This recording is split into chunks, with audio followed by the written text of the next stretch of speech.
Good morning, नमस्ते। चलिए, इससे पहले ज्योग्राफी के फर्स्ट क्लास में हम सब कुछ बेसिक जानकारी और भारत के बारे में, भारत और उसके जितने राज्य हैं और जितने यूनियन टेरिटरी हैं उसके बारे में सीखे थे और उसके पोजीशन को जाने थे। वो हमारे लिए इम्पोर्टेंट था क्योंकि उसके बिना हम ज्योग्राफी को समझ नहीं सकते थे। अच्छी तरह से समझने के लिए उसका ज्ञान आवश्यक था। जो बच्चे ऑफलाइन इंस्टीट्यूट में, वहाँ ऑफलाइन क्लास में जयंती मल्लिक क्लासेस में पढ़ने आते थे, वो ज्योग्राफी का पहला चैप्टर पढ़ चुके थे। ठीक है, सेकेंड चैप्टर शायद पूरा ख़त्म नहीं हुआ था, इसलिए आज हम सेकेंड चैप्टर को शुरुआत से लेके आते हैं और सेकेंड चैप्टर की बात करेंगे। और सेकेंड चैप्टर का नाम है प्राकृतिक संसाधन, मतलब प्राकृतिक संसाधन के टॉपिक को आज सीखेंगे। कौन सा टॉपिक सीखेंगे? संसाधन और उपयोग आप पढ़ चुके हैं, इसलिए आज हम क्या आपको सिखा रहे हैं? प्राकृतिक संसाधन। ठीक, आइए प्राकृतिक संसाधन पे।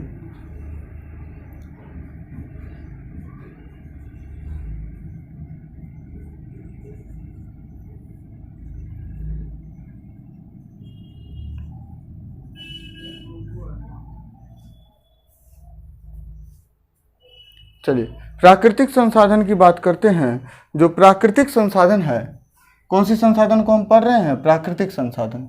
ठीक है, संसाधन क्या है? सबसे पहले ये चीज़ आपको और समझा देते हैं। इससे पहले आप सीख चुके हैं, पढ़ के आ चुके हैं संसाधन क्या है। ठीक है, फर्स्ट चैप्टर में आप संसाधन उपयोग में संसाधन के को सीख चुके थे। आज हम आपको एक बार और संसाधन को समझा देते हैं। संसाधन क्या है?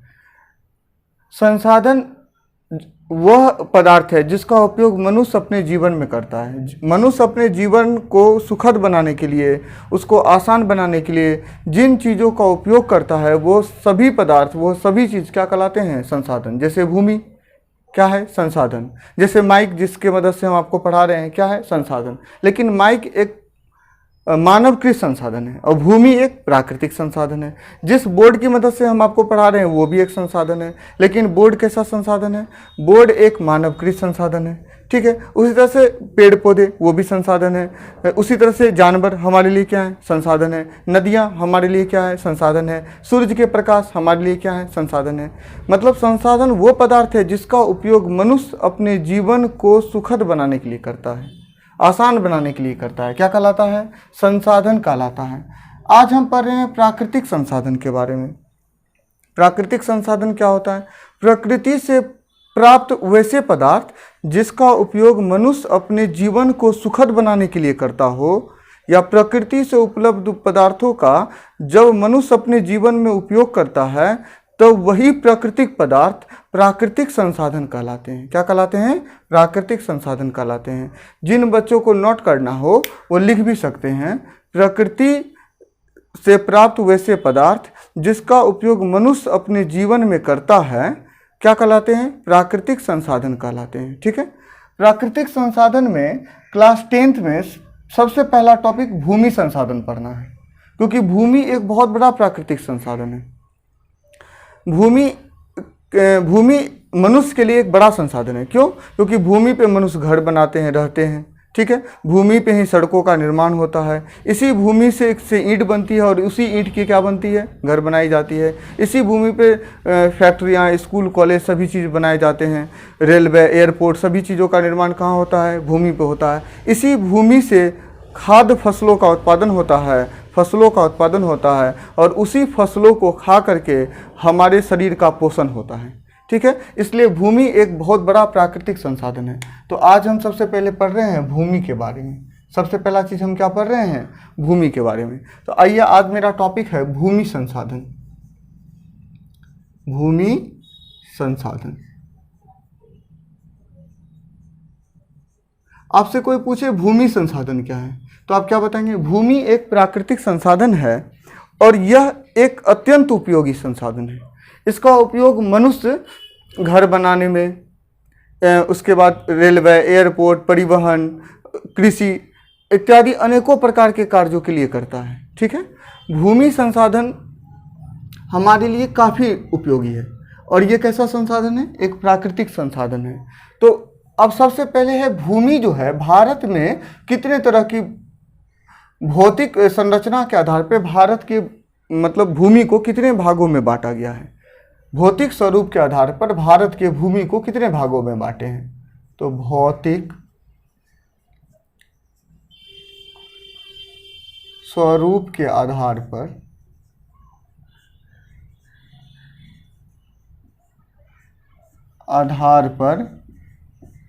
भारत के भूमि को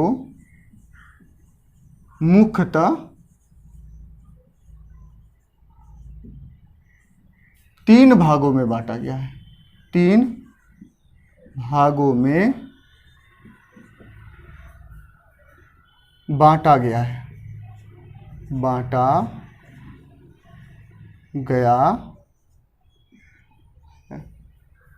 ठीक है। सबसे पहला भूमि जो है उसका नाम है समतल मैदान। कौन सा भूमि है? समतल मैदान, जिसको मैदान भी कहते हैं। क्या कहते हैं? मैदान, जिसमें हम सब रहते हैं, समतल भूभाग होता है।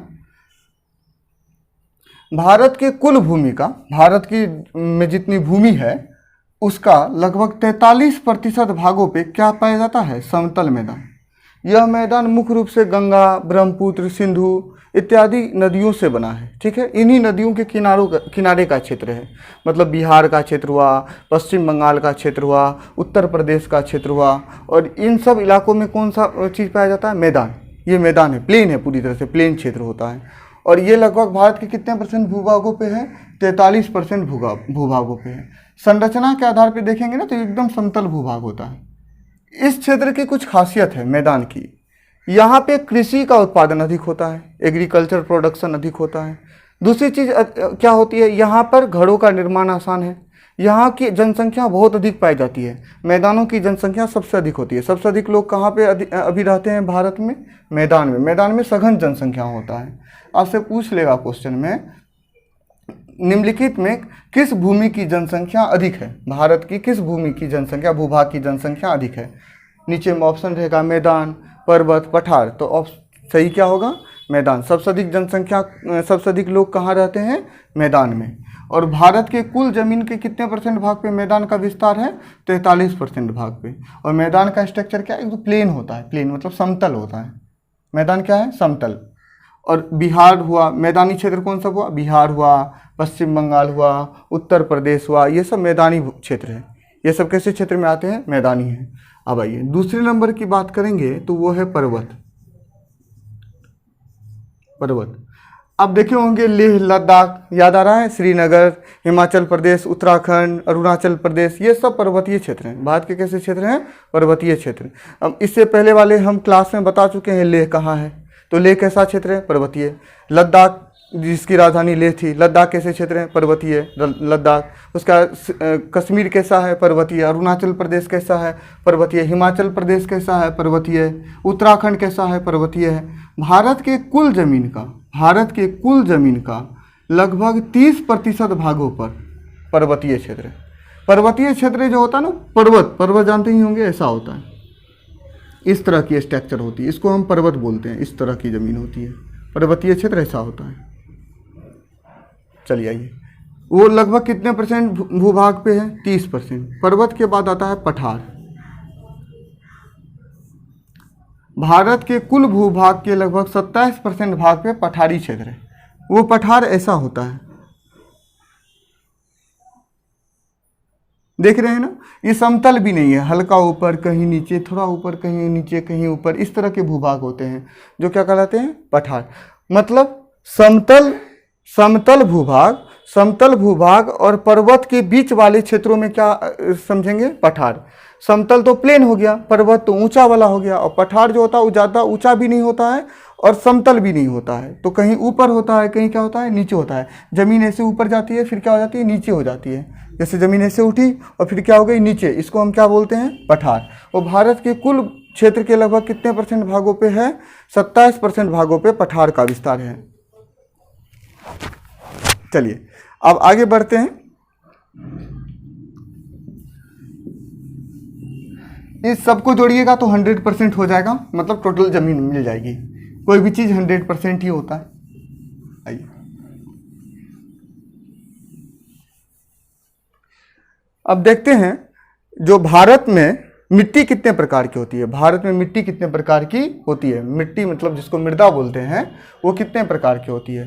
ये भौतिक स्वरूप के आधार पे भूमि को कितने भागों में बांटा गया है? 3 भागों में। और मिट्टी को, भारत के में मिट्टी को 8 भागों में बांटा गया है। लेकिन क्लास 10th के सिलेबस में आपको 6 भाग पढ़ने हैं। कितने भाग पढ़ने हैं? 6 भाग। ठीक है, भारत की में मिट्टी को कितने भागों में बांटा गया है? आपकी क्लास के अनुसार 6 भागों में बांटा गया है। तो हम अभी क्या पढ़ रहे हैं? मिट्टी के प्रकार। भारत में, भारत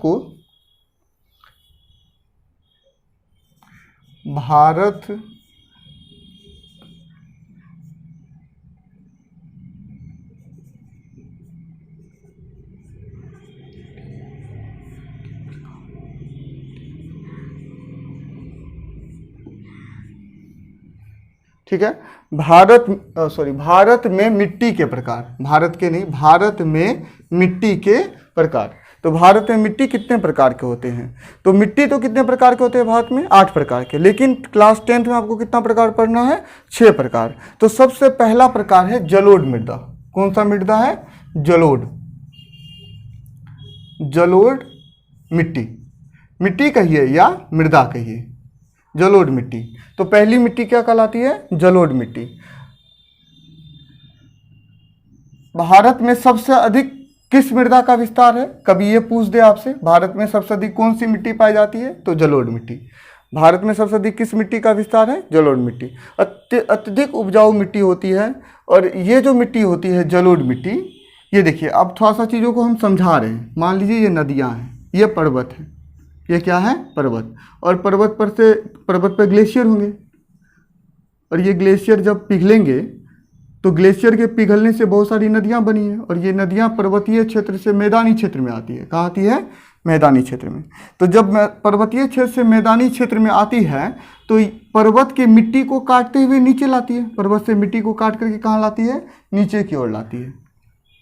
अब एक चीज़ बताइए, पर्वत तो ऊंचाई पे होता है, तो यहाँ पे मिट्टी जो होते हैं, मिट्टी के अवसाद जमते नहीं हैं, जमा नहीं हो पाते हैं। वो तेज़ी से कहाँ जाते हैं? नीचे की ओर आ जाते हैं। कहाँ जाते हैं? नीचे की ओर। और जब वो नीचे की ओर आते हैं तो मिट्टी ही नहीं होता, कंकड़ भी होते हैं, बड़े बड़े कंकड़ सब। और वो कंकड़ आ करके एक जगह पे जमे हो जाते हैं। इस तरह से कंकड़ सब यहाँ जमे हो जाते हैं। और ये जो कण होते हैं, ये जो वाटर होता है, ये आगे की ओर चले जाते हैं। यही वाटर जब आगे चले जाते हैं तो यही वाटर आगे जा करके इस तरह के स्ट्रक्चर में जमा हो जाते हैं। तो यहीं पे एक मिट्टी का निर्माण होता है। और ये जो अवसादों द्वारा लाई गई मिट्टी है, नदियों द्वारा लाई गई मिट्टी ही क्या कहलाती है? जलोढ़ मिट्टी कहलाती है। क्या कहलाती है? जलोढ़ मिट्टी। जलोढ़ मिट्टी का निर्माण किससे हुआ है? नदियों द्वारा लाई गई मिट्टी है। नदियाँ मिट्टी लाती है और उसे एक प्लेन में ला करके फैला दी है, मतलब समतल भूभाग पे ला करके क्या की है? फैला दी है, जिससे क्या बना है? जलोढ़ मिट्टी। मतलब नदियाँ पहाड़ों के कणों को काटी और काटते हुए छोटे छोटे मिट्टी के कणों को ला करके क्या की? समतल भूभाग पे, समतल मैदान में ला करके फैला दी। और उससे वहाँ की मिट्टी किस तरह की हो गई? जलोढ़ मिट्टी का निर्माण हुआ। तो जलोढ़ मिट्टी कितने तरह की होती है? जलोढ़ मिट्टी 2 तरह की होती है। जलोढ़ मिट्टी के को समझे तो ये कितने तरह के होते हैं? 2 तरह के। एक का नाम है बांगर, एक का नाम है खादर। जलोढ़ मिट्टी कितने तरह की होती है? 2 तरह की। एक है बांगर और एक क्या है? खादर। तो यहाँ की मिट्टी, यहाँ पे नदियाँ जो मिट्टी लाई और यहाँ जो मिट्टी का जो जमा हुआ, इसी जमा मिट्टी को हम क्या नाम देते हैं? जलोढ़ मिट्टी। अब एक स्ट्रक्चर को ऐसे समझिए, तब समझ में आएगा। ये नदियाँ हैं, ये क्या है? सॉरी, रुक जाइए।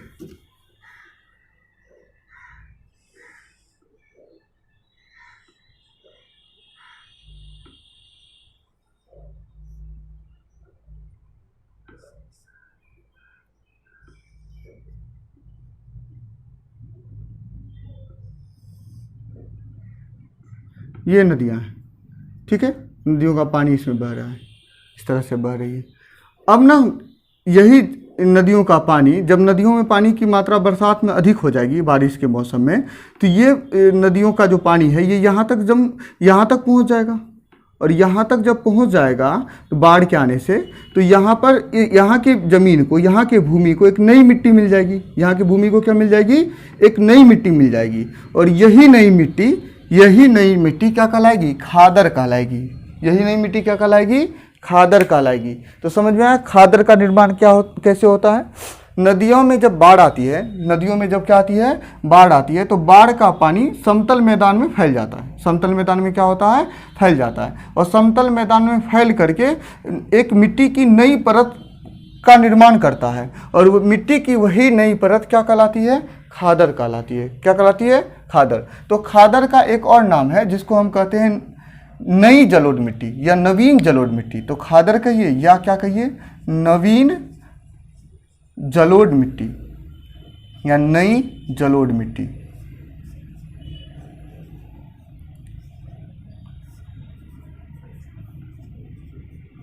चलिए, तो खादर समझ में आया। अब बांगर क्या है? अब जब नदियां का पानी जब यहाँ नदियों द्वारा जब पहले समय में, ये तो प्रत्येक साल नदियों में बाढ़ आएगी, कुछ ना कुछ कुछ क्षेत्रों में। और उन बाढ़ के आने से जो मिट्टी का जमाव होता है वही क्या कहलाता है? खादर। और जब नदियाँ पुरानी मिट्टी को यहाँ पे लाके जमा कर देती है, क्योंकि ये क्षेत्र ऊंचा होता है, ये जो क्षेत्र होता है बांगर, वो खादर से क्या होता है? ऊंचा। इसलिए यहाँ हमेशा बाढ़ नहीं आती है। लेकिन कभी कभी आई हुई बाढ़ से, जो मतलब कुछ समय पे, जैसे 15-20 साल 50 साल पे आई हुई बाढ़ से, जब यहाँ पर एक मिट्टी जम जाता है, मिट्टी का जमा हो जाता है, तब वही मिट्टी क्या कहलाती है? बांगर कहलाती है। क्या कहलाती है? बांगर। तो यहाँ पे बनता है बांगर और यहाँ पे बनता है खादर।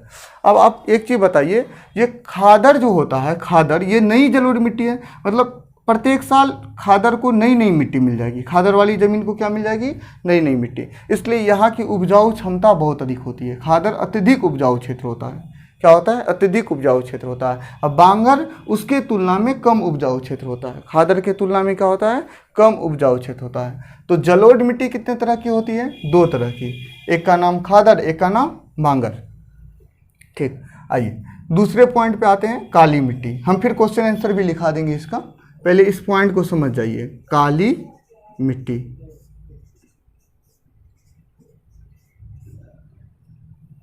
काली मिट्टी कपास के उत्पादन के लिए फेमस है। किसके उत्पादन के लिए? कपास के उत्पादन के लिए। और काली मिट्टी का निर्माण दक्कन क्षेत्रों में हुआ है। दक्कन के क्षेत्रों में हुआ है। दक्कन के क्षेत्रों में हुआ है।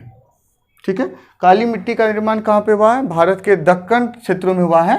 और इस काली मिट्टी कैसे बनी है? ज्वालामुखी आने से, ज्वालामुखी जब दक्कन क्षेत्रों में ज्वालामुखी के बड़े बड़े कण जब धीरे धीरे टूट गए, तो उसके टूटने से किस मिट्टी का निर्माण हुआ है? काली मिट्टी का निर्माण हुआ है। काली मिट्टी कैसे बनी है? दक्कन क्षेत्रों में ज्वालामुखी के आने से, ज्वालामुखी के बड़े बड़े कण जब टूटते हैं, तो उन्हीं के टूटने से किस मिट्टी का निर्माण हुआ है? काली मिट्टी का निर्माण हुआ है। चलिए आगे देखते हैं लाल मिट्टी को।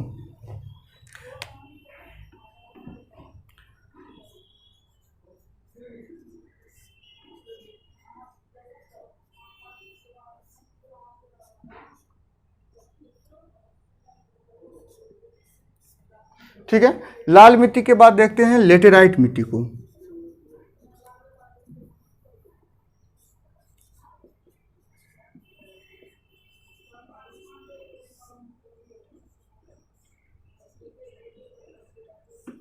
ठीक, लेटेराइट मिट्टी के बाद देखते हैं मरुस्थलीय मिट्टी को। मरुस्थलीय मिट्टी को।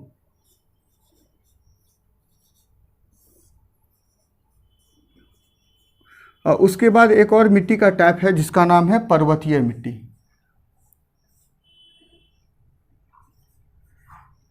पर्वतीय मिट्टी। चलिए,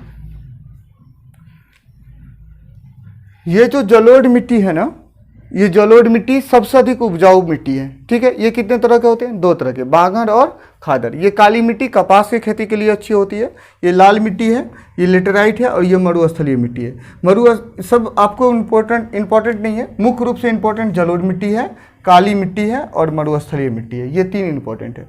मरुस्थलीय मिट्टी का जो विस्तार है वो राजस्थान के क्षेत्रों में है, राजस्थान में है, पंजाब के कुछ क्षेत्रों में है और हरियाणा के कुछ क्षेत्रों में है।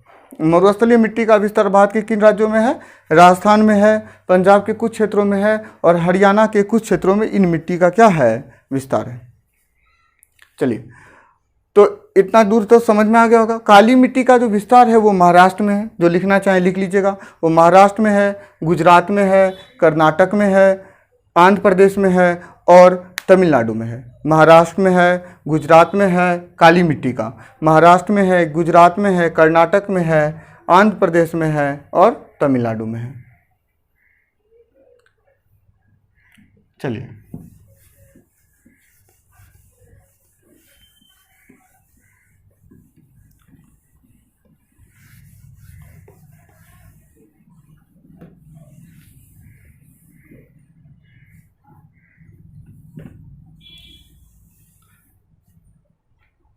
अब एक चीज है, जलोढ़ मिट्टी किन किन राज्यों में पाई जाती है? जलोढ़ मिट्टी किन किन राज्यों में पाई जाती है? जलोढ़ मिट्टी किन किन राज्यों में पाई जाती है? जलोढ़ मिट्टी वाले राज्य किन किन राज्यों के पास जलोढ़ मिट्टी है? तो आप नाम लिखते जाइएगा। जलोढ़ मिट्टी वाले राज्य हैं उत्तर प्रदेश। कौन से राज्य हैं? उत्तर प्रदेश, यूपी बोलते हैं, हिंदी नाम है, पूरा नाम है उत्तर प्रदेश। पूरा नाम क्या है? उत्तर प्रदेश। उसके बाद बिहार, क्या नाम है? बिहार के बाद लिखिएगा पश्चिम बंगाल, वेस्ट बंगाल, पश्चिम बंगाल, ये हुआ पश्चिम बंगाल। क्या लिखे हम? पश्चिम बंगाल। उसके बाद लिखिएगा हरियाणा, पंजाब, हरियाणा,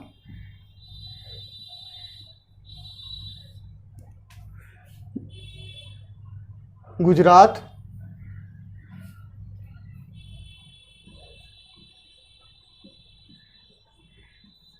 लिखे ना गुजरात।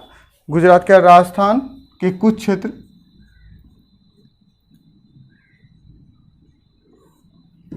गुजरात के राजस्थान के कुछ क्षेत्र,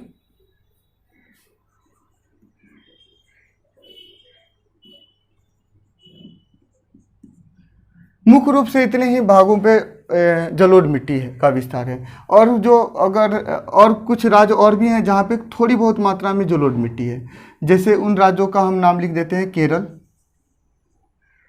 अल्प मात्रा में। इसके अलावे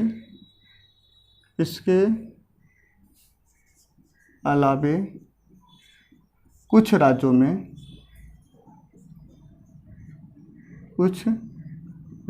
में अल्प मात्रा में जलोढ़ मिट्टी का विस्तार है। अल्प क्षेत्रों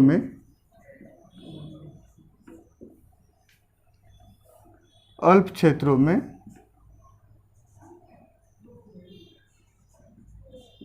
जलोढ़ मिट्टी का विस्तार है। जलोढ़ मिट्टी का विस्तार है।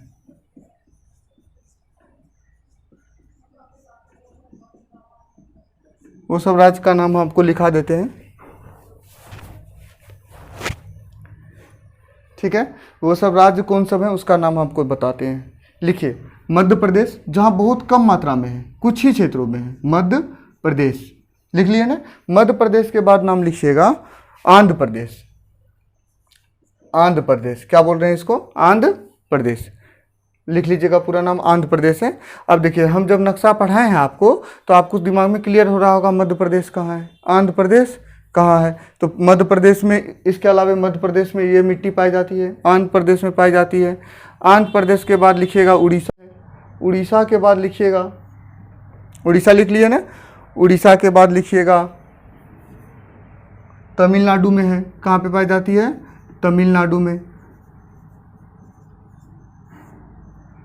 चलिए,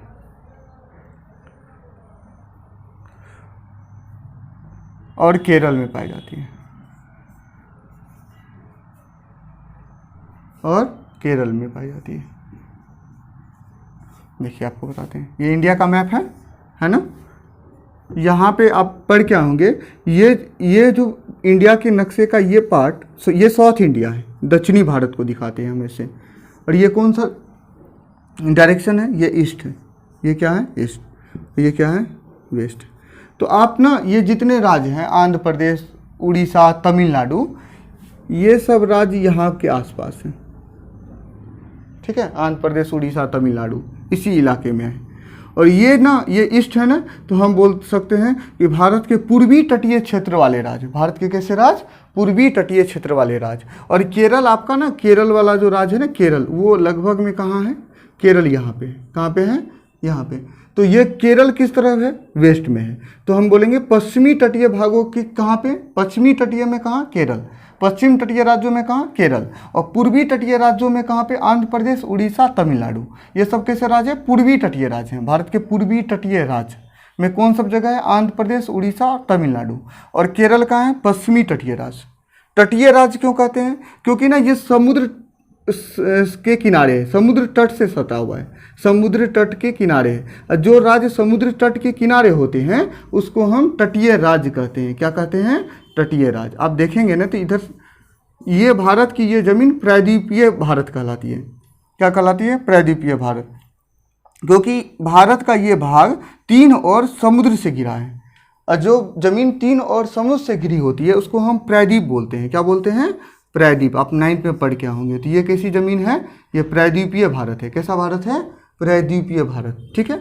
ये जो पश्चिम दिशा में है, जो पश्चिम की ओर है, पश्चिम की ओर अरब सागर है। कौन सा सागर है, अरब सागर। जो दक्षिण में, नीचे, सबसे नीचे भारत में ये कौन सा तरफ है, दक्षिण। मैप का कौन सा पोजीशन है, दक्षिण।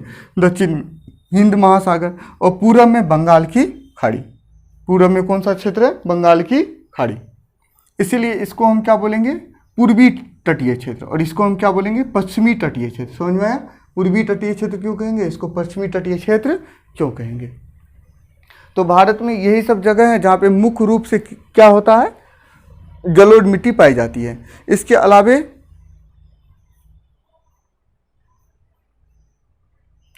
चलिए, अब इस मिट्टी में, जलोढ़ मिट्टी वाले राज्य तो आप देख लिए कौन सब हैं, ठीक है, इतने राज्य हैं। लेकिन सबसे अधिक विस्तार है उत्तर प्रदेश, बिहार, पश्चिम बंगाल में।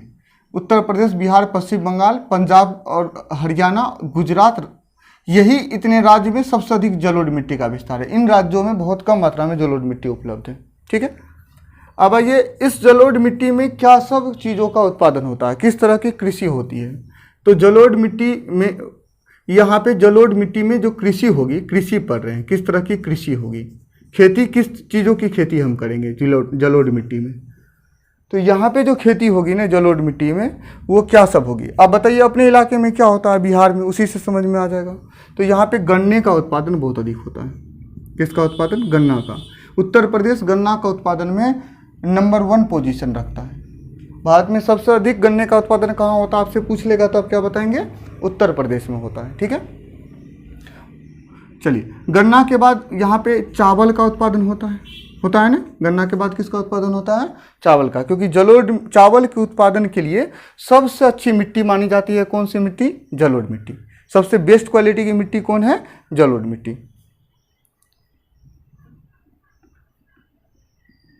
चलिए, गन्ना हो गया, उसके बाद चावल हो गया, और क्या उत्पादन होता है अपने इलाके में, बिहार में, इस समय पंजाब में, तो आप जानते होंगे गेहूं का उत्पादन होता है।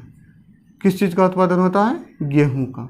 चलिए, तो गन्ना, चावल, गेहूं, ये सब मुख्य फसल है। और इसके अलावे आप जानते होंगे अपने इलाके में और भी क्या चीज़ होता है, मक्का का उत्पादन होता है ना। तो मक्का का उत्पादन, और सब्जियां भी बहुत अधिक होती है, तो वेजिटेबल भी होती है, सब्जी।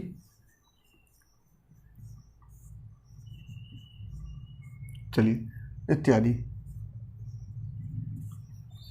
मुख्य रूप से यही सब चीज़ों का क्या होता है, उत्पादन होता है। इसके अलावा दलहन भी होता है, तो वो भी लिख लीजिएगा कहीं, दलहन और तिलहन भी होता है। तिलहन जानते होंगे, दलहन, तिलहन। तेल का उत्पादन, सरसों का उत्पादन हो गया, सूरजमुखी का उत्पादन हुआ। सरसों किस चीज़ में आएगा? तिलहन में। सूरजमुखी किस चीज़ में आएगा? तिलहन में।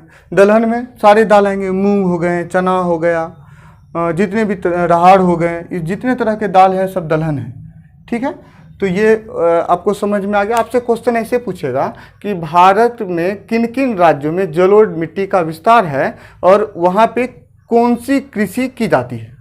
तो आप लिख पाएंगे ना, भारत के इन राज्यों में जलोढ़ मिट्टी का विस्तार है और यहाँ पे कौन सी खेती होती है, ये भी आपके पास। अब आइए,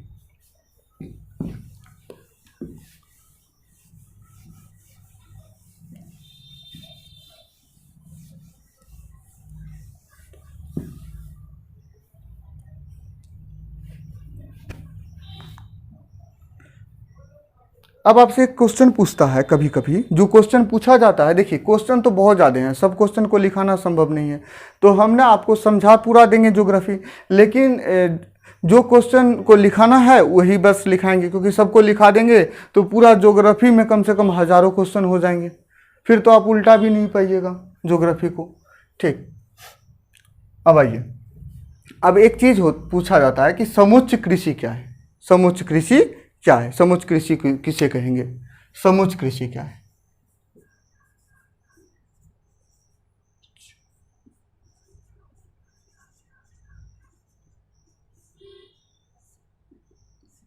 समुच्च कृषि, आपसे क्या पूछा जाता है? समुच्च कृषि। अब देखिए समुच्च कृषि क्या है, अब ये एक बार समझा देते हैं। जो पर्वतीय क्षेत्र होते हैं ना, पर्वतीय क्षेत्र ऐसा होता है, और कृषि अभी सभी क्षेत्रों में की जाती है। भारत के सभी तरह के भूभाग पे जो पर्वत है वहाँ भी कृषि होती है, जो पठार है वहाँ भी कृषि होता है, और जो समतल भूभाग है वहाँ तो सबसे अधिक कृषि होता है, खेती की जाती है। तो जो पर्वतीय क्षेत्र होते हैं वहाँ पर, यहाँ पर भी खेती की जाने लगी है। यहाँ पर खेती करने के लिए समुच्च कृषि को अपनाई जाती है। तो यहाँ पर खेती, अगर ऐसे खेती कर दें, यहाँ पे ऐसे ही फसलों को लगा दें, तो तेज वर्षा में सारे फसल कहाँ आ जाएंगे? नीचे। सभी फसल क्या आ जाएंगे? नीचे। और जितने पोषक तो थे ज़मीन के, जितने फसल लगाए गए हैं, सब कहाँ आ जाएंगे? नीचे। इसीलिए क्यों? क्योंकि यहाँ जब तेज वर्षा होगी तो पहाड़ में ढाल अधिक होते हैं। पहाड़ के ढाल क्या होते हैं? अधिक होते हैं। अत्यधिक ढाल होने के कारण मिट्टी का कटाव बहुत अधिक होगा और सभी मिट्टी कट के कहाँ आ जाएगी? नीचे। इसलिए फसलों का उत्पादन सीधे तौर पे यहाँ पे नहीं किया जा सकता है। इसलिए यहाँ पे अगर फसल का उत्पादन करना है, यहाँ पे खेती करनी है, तो कौन सी कृषि अपनाई जाती है? समुच्च कृषि। ये समुच्च कृषि क्या है? इसी पहाड़ को सीढ़ीनुमा बना दिया जाता है। क्या बना दिया जाता है? सीढ़ीनुमा। सीढ़ीनुमा स्ट्रक्चर में बना देते हैं पहाड़ को। ये पहाड़ न पहाड़ है, पहाड़ को हम किस स्ट्रक्चर में बना देते हैं? सीढ़ीनुमा आकार में बदल देते हैं। अब इस सीढ़ीनुमा आकार पे हम खेती करते हैं। यहाँ पे हम फसलों का उत्पादन कर लेते हैं, यहाँ पे हम फसलों का उत्पादन कर लेते हैं, यहाँ पे हम फसलों का उत्पादन करते हैं, यहाँ करते हैं। तो इससे क्या होता है, जब तेज वर्षा होती भी है पहाड़ पे, ये फसल सुरक्षित रहते हैं। मतलब मिट्टी का कटाव नहीं होता है। जो खाद हम डालते हैं वो अत्यधिक मात्रा में बह के एक जगह से दूसरी जगह नहीं जाते हैं, क्योंकि पानी का जो स्पीड होता है वो कम हो जाता है, पानी की जो वेग होती है वो कम हो जाती है। क्योंकि पानी पहले ऐसे गिरती थी, अब ऐसे जाएगी धीरे धीरे स्थिर, तो पानी की स्पीड क्या होती है? कम। और पानी के स्पीड के कम होने से मिट्टी का कटाव कम हो जाता है, और जब मिट्टी का कटाव कम हो जाता है तो यहाँ पे भी खेती की जा सकती है। तो पहाड़ों पे कैसी खेती की जाती है? समुच्च कृषि। वो कैसी है? सीढ़ीनुमा आकार का खेत बनाया जाता है। समुच्च कृषि में हम क्या करते हैं? सीढ़ीनुमा आकार का खेत बनाते हैं। तो हम क्या लिखेंगे? पर्वतीय क्षेत्रों में, पर्वतीय क्षेत्रों में सीढ़ीनुमा आकार की, सीढ़ीनुमा आकार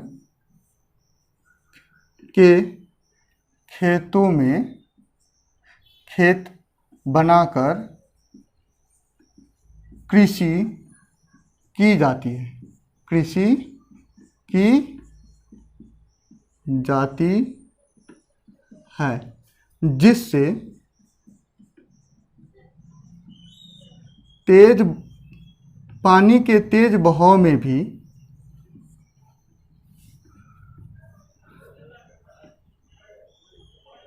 पानी के तेज बहाव में भी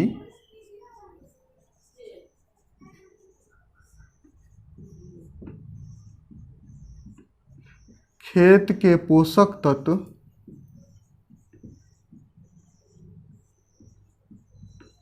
बने रहते हैं।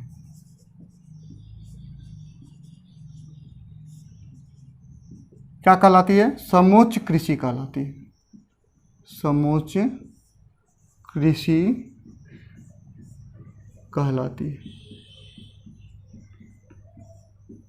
पर्वतीय क्षेत्रों में क्या जाएगा ने? यह खेती मतलब यह कृषि उत्तराखंड, हिमाचल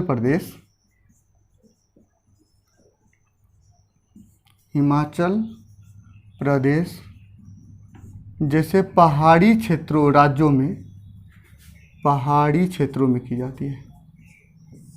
पहाड़ी क्षेत्रों में की जाती है,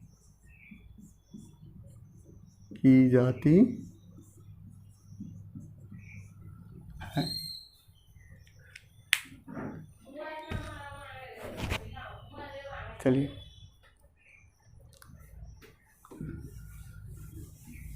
समोच्च कृषि समझ में आया। आपसे पूछेगा किन राज्यों में होती है, नीचे में लिखा रहेगा निम्नलिखित में किन राज्यों में समोच्च कृषि की जाती है, बताइए।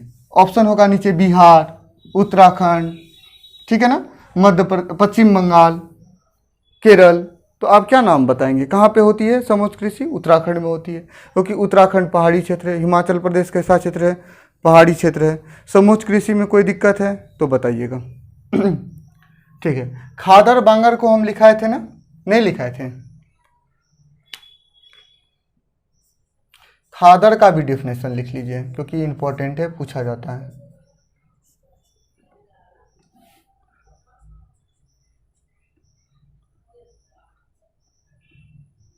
जो खादर की जमीन है ना, वो हिमालय की प्रमुख नदियाँ गंगा, ब्रह्मपुत्र और सिंधु के मैदानी क्षेत्रों में पाई जाती है।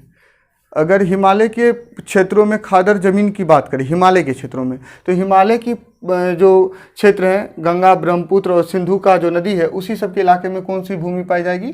खादर। तो खादर बाढ़ प्रभावित क्षेत्र होती है, अभी आपको बताए थे, क्योंकि खादर जो क्षेत्र होता है उसमें क्या होता है, बाढ़ के कारण जो अवसाद बाढ़ों के कारण जो अवसाद आते हैं, वही अवसाद जब भूमि पर फैल जाते हैं तो वो भूमि क्या कहलाती है? खादर कहलाती है। यह नई जलोढ़ मिट्टी है। ठीक है, तो लिखते हैं खादर का डिफिनेशन।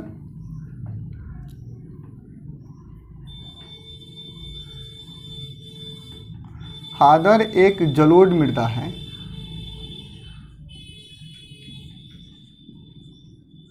मिट्टी है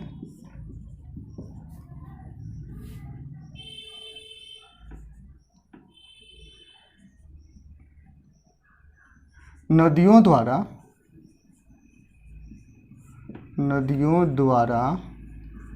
लाई गई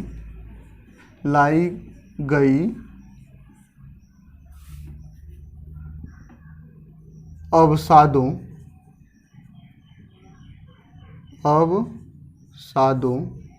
किस तरह के अवसाद होंगे? बालू होंगे, छोटे छोटे कण होंगे मिट्टी के, तो इसी को हम अवसाद बोलते हैं। नदियों द्वारा लाई गई अवसादों से खादर का निर्माण, नदियों द्वारा लाई गई अवसाद नहीं, रुक जाइए, नदियों द्वारा लाई गई अवसाद जिस क्षेत्र में नदियों द्वारा लाई गई अवसादों से खादर का निर्माण होता है,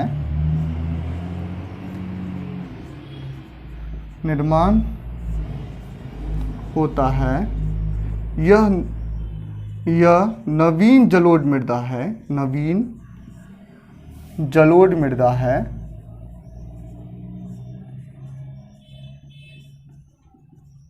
जो अत्यंत उपजाऊ होता है, जो सबसे अधिक उपजाऊ होता है।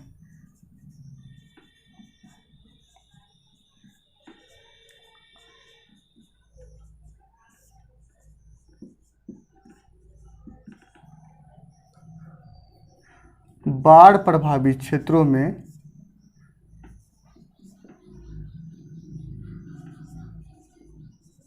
प्रभावित क्षेत्रों में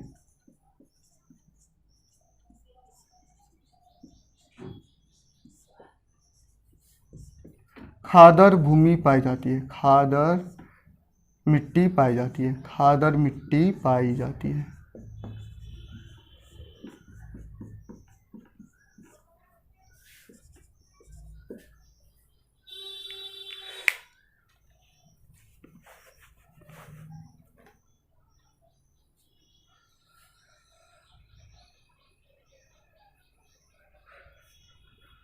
चलिए, खादर हो गया।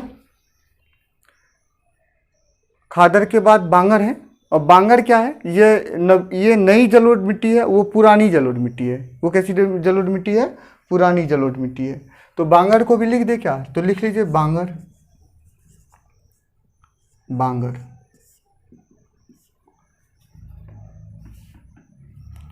बांगर पुरानी जलोढ़ मिट्टी है। पुरानी जलोढ़ मृदा है, मिट्टी है, जिसका निर्माण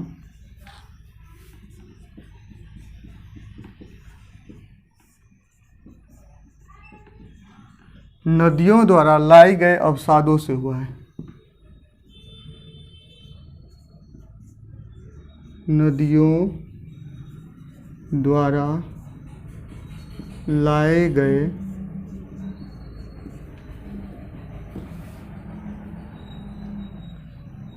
अवसादों से हुआ है। अवसादों से हुआ है। हुआ है। चलिए, बांगर एक पुरानी जलोढ़ मिट्टी है जिसका निर्माण नदियों द्वारा लाए गए अवसादों से हुआ है। बांगर भूमि खादर से ऊंची होती है। खादर से ऊंची होती है। ऊंची होती है।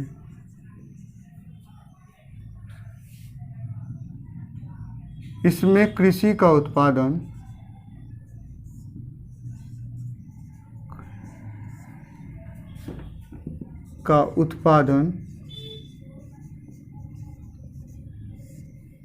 खादर की तुलना में कम होता है। खादर की तुलना में कम होता है।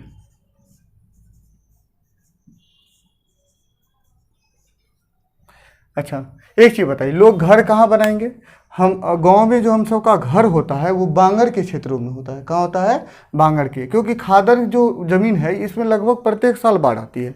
तो इसमें खेती की जाती है, खेत बनाया जा सकता है, लेकिन घर नहीं बनाया जा सकता है। तो जो घर होता है वो बांगर क्षेत्र है, और जो खेत होती है बिहार सबके इलाके में, अपने इलाके में, वो कैसे क्षेत्र होते हैं? खादर क्षेत्र होते हैं, जो प्रत्येक साल बाढ़ में डूब जाते हैं।